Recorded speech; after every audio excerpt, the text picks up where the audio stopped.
지난 시간에 살찐 분들을 위한 당뇨 탈출법, 그 중에서도 내장 지방을 녹이는 식단 이야기해드렸습니다. 그런데 여기서 멈추면 안 됩니다. 식단으로는 50점짜리 성공밖에 못합니다. 나머지 50점을 채워야 진짜 당뇨 탈출이 시작됩니다. 오늘은 나머지 50점을 채울 방법 몇 가지 소개해드릴 건데요. 살찐 사람들 당뇨 탈출에는 어떤 영양제가 더 잘 맞을지, 살찐 사람들이 특히 조심해야 할 호르몬 이야기, 그리고 가장 중요한 운동, 언제 얼마나 어떻게 해야 하는지, 특히 운동할 시간이 없다는 분들에게 오늘 도움이 될 이야기니까요. 잘 들어주세요.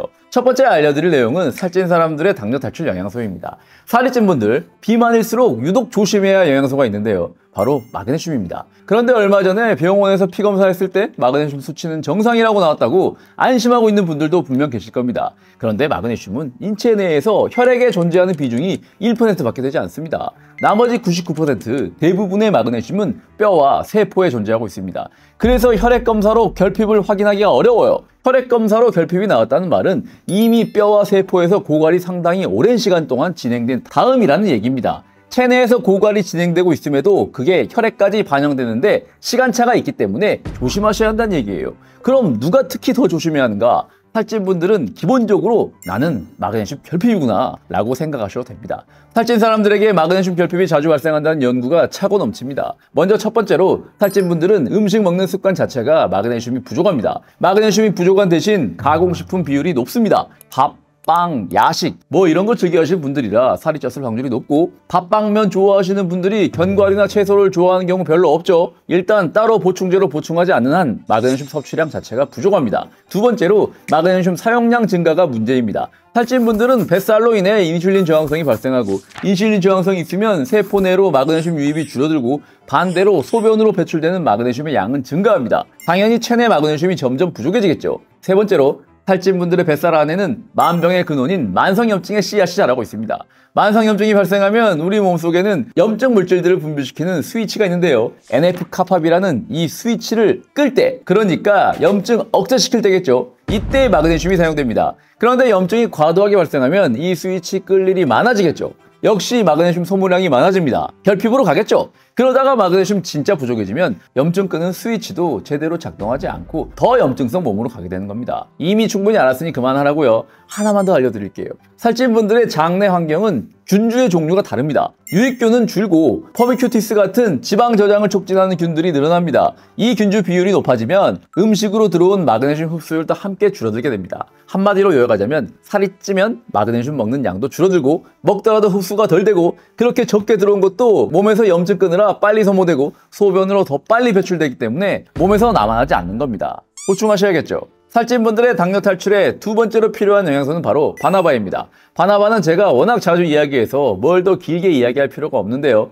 처음 보신 분들도 계시니 간단하게 요약드리자면, 바나바에 들어있는 코르솔산이라는 성분이 혈당 스파이크를 잡아주는 데 효과가 있습니다. 혈당 스파이크가 높은 이유를 크게 두 가지로 나눌 수 있는데요. 저처럼 마른 당뇨의 경우 인슐린의 절대적인 양이 부족해서 식후 혈당이 높게 올라가고요. 살찐 분들의 경우는 초기에는 인슐린 양은 부족하지 않습니다. 오히려 인슐린 양은 정상보다 더 많이 분비되는데, 인슐린이 세포로 못 들어가는 인슐린 저항성 때문에 혈당 스파이크가 발생하는 겁니다. 물론 인슐린이 부족한 저 같은 사람이나 인슐린 양이 많은 살찐 사람들 모두 바나바가 식후 혈당 낮추는 데 도움을 주긴 하지만, 더 확실하게 효과가 잘 나오는 경우는 인슐린 양은 충분한데 세포 내로 못 들어가고 있는 살찐 분들의 경우입니다. 지난 시간에도 말씀드렸지만, 식후 혈당이 과도하게 올라가는 것은 공복혈당보다도 더 혈관 질환으로 인한 사망 위험과 연관성이 높은 인자입니다. 식후 혈당이 높아지지 않게 막는 여러 가지 방법이 있지만, 영양소적인 측면에서 살찐 분들의 경우 바나바를 첫 번째 선택으로 고르시는 게 맞습니다. 이건 너무 자주 말씀드려서 이젠 더 설명드리지 않아도 아시리라 믿습니다. 언제 먹냐면 식사 전에 드셔야 식후에 올라가는 혈당 조절하는 데 도움 된다고 했죠. 그리고 여기서 세 번째 영양소, 공복혈당 조절까지 잘 안 되면 그때 시도해 볼 수 있는 영양소가 바로 베르베린이라고 알려드렸습니다. 사실 이미 다 해드렸던 이야기고, 이거 더 궁금하신 분들은 여기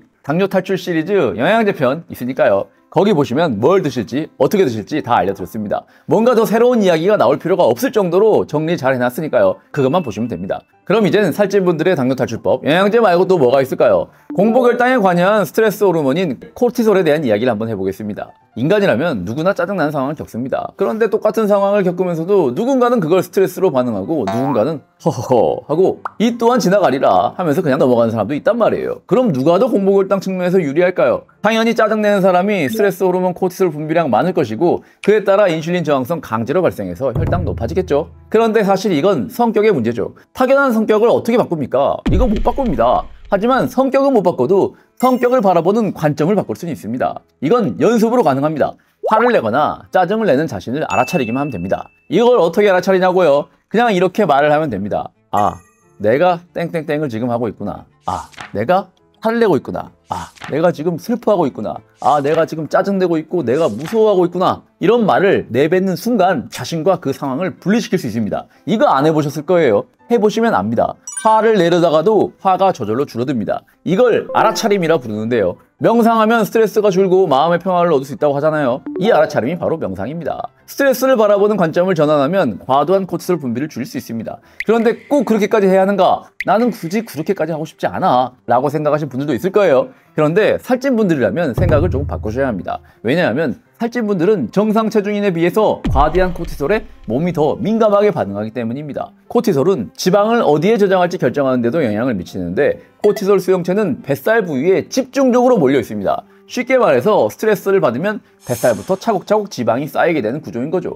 그래서 스트레스가 많은 분들은 팔다리 가늘어도 배만 볼록 나오는 전형적인 복부 비만 체형으로 가기 쉽습니다. 문제는 제가 항상 말씀드리지만 이 뱃살이 단순한 지방 덩어리가 아니라 염증을 뿜어내고 인슐린 저항성을 악화시키는 활성 조직이라는 겁니다.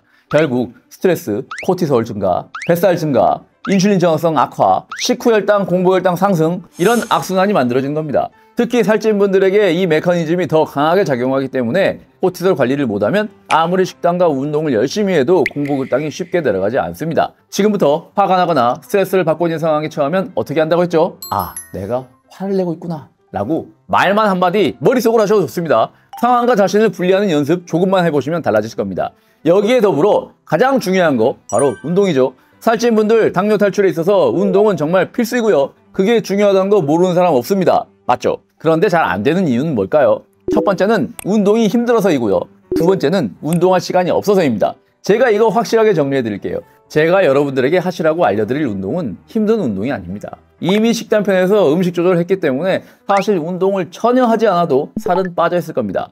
사실 운동은 살 빼는 데는 그렇게 크게 연관이 있지 않습니다. 이건 이야기가 길어질 수 있으니 나중에 이걸로 영상 한 편 만들어 볼게요. 여러분들이 운동하는 이유는 체중 감량이 아니라 미토콘드리아를 활성화시키기 위해서입니다. 세포 수준에서 건강해지기 위한 목적이라 보시면 되고요. 이걸 목표로 운동을 할 때는 힘들게 운동할 필요가 없습니다. 존투 운동, 제가 정말 여러 번 말씀드리죠. 옆 사람과 대화를 할 때 숨이 헐떡거려질 정도로만 심박수를 높이시면 됩니다. 잘 모르겠다 싶으시면 빠르게 걷기 하시면 돼요. 이걸 딱 하루에 30분씩만 하세요.